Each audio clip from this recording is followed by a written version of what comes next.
bino byenkwagala eriyo gwe kiruma sigenderedde nange byonjagala eriyo gwe kiruma.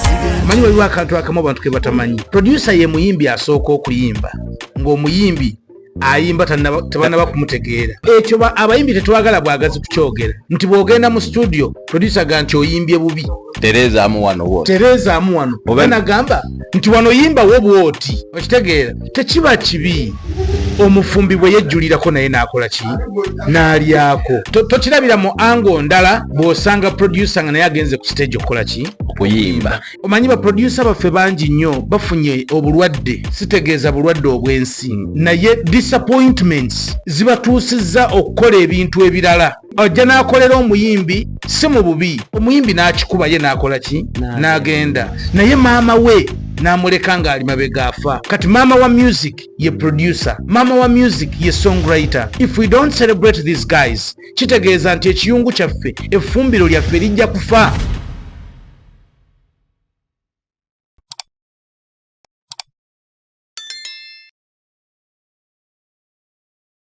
Otyo abalabi baffe aba Follow Uganda banaye akaseera ke tubaddemu kabadde kamaanyi nnyo era nga kanyuvu nnyo. Kwegamba ffe abatestinzeeko tukakasizza kyetuleeta ate muliro buliro. Akaseera kano ntudde n'omwami wano, mwami w'amaanyi bwe tufaanagana kati tetwanoga kakkala naawe twanoga kakkala ne munzikiza era tuba baddugavu. Kwegamba naye nange bwenkulabyeko neŋŋuma buli kimayindi bw'omunzeka. Ya Rabbi. Simanyi tuli baddugavu oba tuli babi bubi.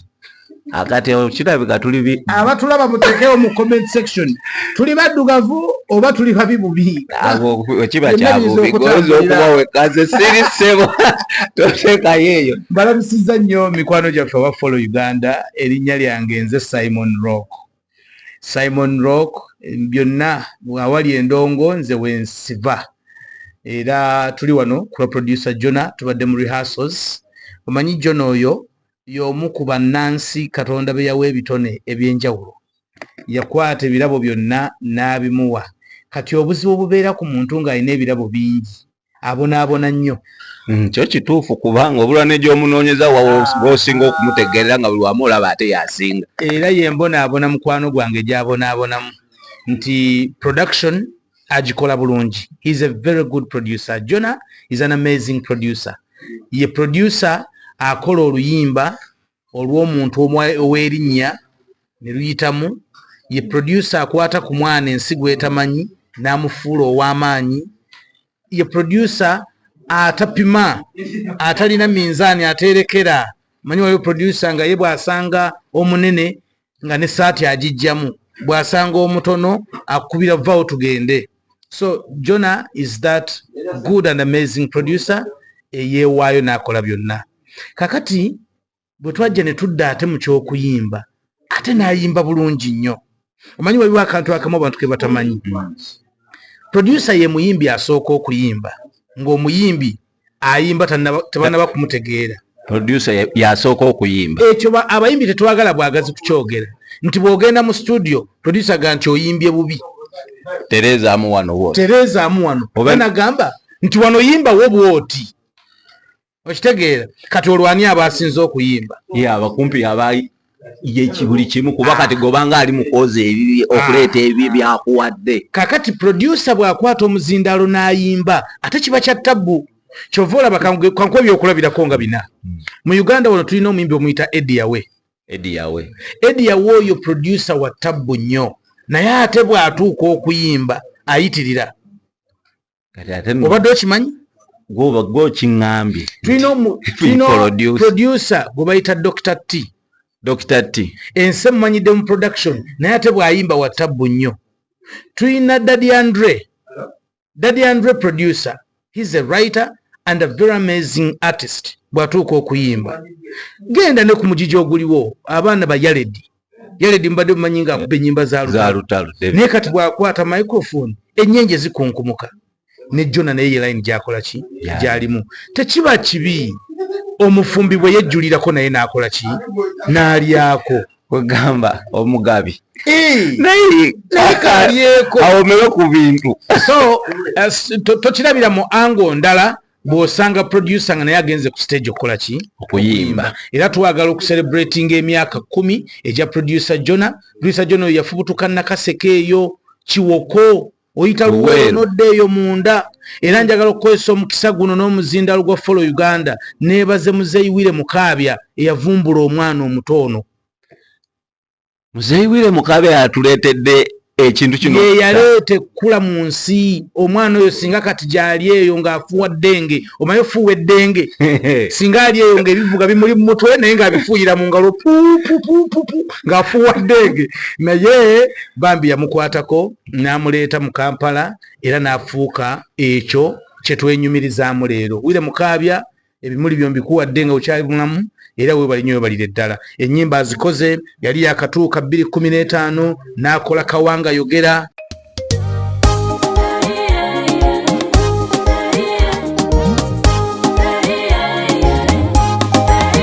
Kawanga Yogera kiki ekyakuta niye lwaki tebakuziika kwe kano kiki naye akawanga ne kogera kasooka ne kamugamba ssebo ekisinga okutta abasajja kyanzitaawo. Najja n'akola tuli luno Geoffrey Lutaya.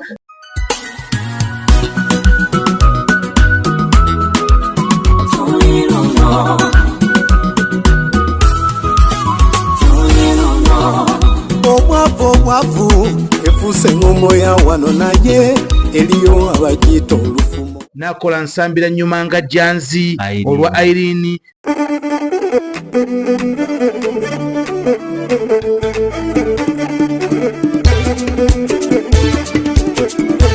Omwana tulabira w'abaana bange abakontombi bebano bulijjo beninda. N'akola tugenda kukomawa olwa Mary Butter. Mary Butter, producer Jona, Rhythm Empire. Omukwana tugenda komawa. Njagala obijjalo tewanawe. Mama. Najja n'akola emmundu ku ggombolola. Ffe emmundu twazza ku ggombolola.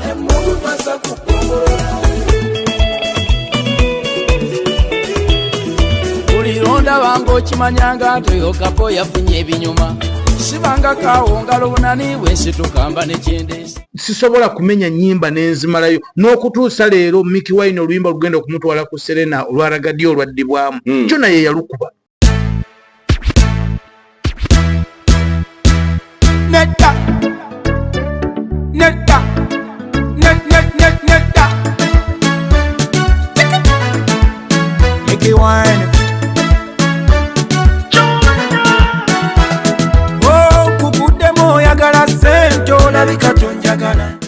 Jona yakubye bannasajja w'amaanyi. Producer Jona bw'avaayo okucelebrating emyaka 10 he deserves it. Akikoleredde era mbayita mwenna abaagala Uganda enyuma abanyumirwa endongo yaffe abanyumirwa band music abanyumirwa kadongo kamu abavubuka n'abakulu mwenna ku Tavern Woods olunaku lwankya Friday mujjenga bukyali emitwalo 2 emitwalo 5 n'akakadde mmeeza tuwagire omwana waffe tumuwa amaanyi na guno omukutu gwatandise ogw'okuyimba nagwo gutuuke gye gulina okutuuka. Weewaawo neyanze nnyo kakati nga tonnansibula saagala odduke omulabi wa Follow Uganda akulabira awudde ebigambo bye naye kakati gwe mu ndongo osinga kukola ki oba gwe okola ki kuba ye Jona tutegedde producer muyimbi. Waliwo ministry ya Mwami Museveni gye nsinga okwagala ennyo bagiyita minister without portfolio.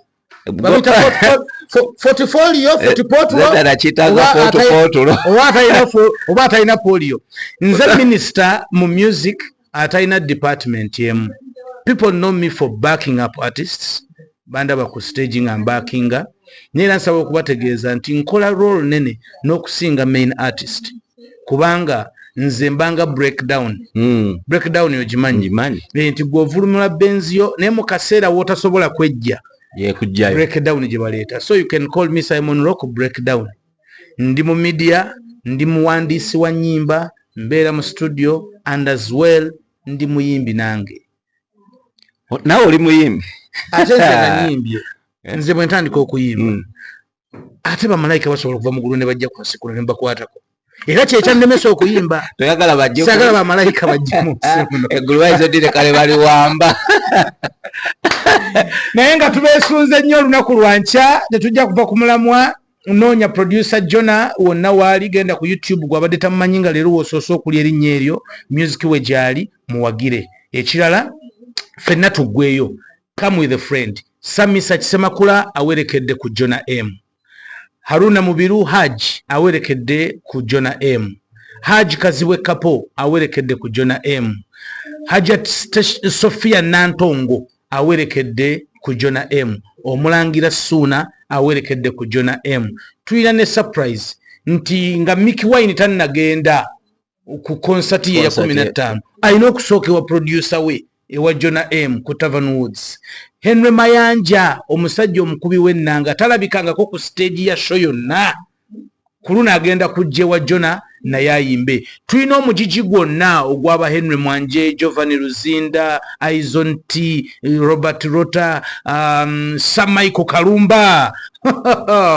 Waliwo sisobola kubamba anti mpate nsirikiridde gampulire namba ya sisobola. Abayimbi by the way ne bwe batoli ku kipande kya Jonah mujje tubugirize producer waffe, mujje tumuwagire kuba kitukwatako ffe ng'abayimbi. Ffe tulina okusooka ffe bannyini mufu mbeegayiridde, ffe bannyini mufu tukwate wakola ki ewawunya tuwanirire producer waffe. Bwe tumala okuyimirizawo producer waffe n'endonga ajja gikubanga musanyufu.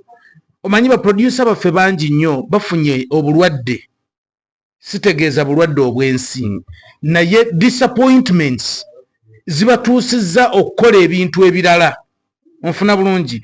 Ojja n'akolera omuyimbi si mu bubi, omuyimbi n'akikuba ye n'akola ki n'agenda, naye maama we n'amuleka ng'ali mabega afa.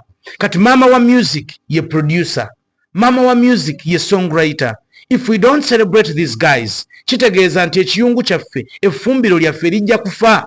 Tuba tulisuulire. Katusanyuse omufumbi nga tetunasanyusa muli. Abayimbi mwenna mu ggweeyo tusanyuse producer waffe tumuwagire. Bwe tumala okumuwagira ne audience ejja muwagira kati ffenna tukulire wamu. Omufumbi nga musanyufu, omulinga musanyufu, na buli omu nga musanyufu. Ffenna katwesangeyo ku Tavern Woods olunaku lwankya. Naye ate walina omuntu owettima. Omuntu n'olaba Follow Uganda n'otagiwaka like n'otagifollowinga obadde ki? Follow Uganda, please follow Uganda. Rio Management Waktusako, producer Jonah M live, my experience, 10 years of music channel. Naterubadde Friday nga 14 November Tavern Woods Kabusu tugenda kubeera mu ndongo nga tujagulizako Jonah M mu myaka 10 nga atuweereza. Abayimbi bangi ne bakomedians bamuwerekedde: Samisa Kisemakula, Hajaruna Mberu, Hajat Sofia Nantongo, Aizon T, Stabwana Toro, Aziza Zion, Mickey Wine, O.S. Suna, Mary Bata, Sewa, Abudu Mulas, Giovanni Luzinda, Bettina Namukasa, Wira Mukabya, Mariam Martha, Kibijigiri, Kaziwe Kapo, Queen Florence, Henry Mayanja n'ennanga bangi. Kabe kigenda kusuka ng'okuyingira emitwalo 2 vyapya emitwalo 5 emmeeza kakadde. Tugambye ffenna tuggweyo tuwagire Jonah M, my experience 10 years of music channel ku Lwokutaano nga 14 November mu Tavern Woods Kabusu nga kiwagiddwa Vinapolis, Everboss Arts, Papa Sport, H&M Restaurant, Rio Audio ne Beat from Mama.